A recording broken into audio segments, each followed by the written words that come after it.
read it and ask them if they know who you're reciting.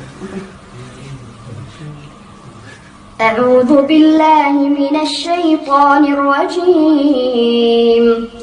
ألم تر إلى الملأ من بني إسرائيل من بعد موسى إذ قالوا لنبي له ابعث لنا ملكا نقاتل في سبيل الله قال هل عسيتم إن كتب عليكم القتال ألا تقاتلوا قالوا وما لنا ألا نقاتل في سبيل الله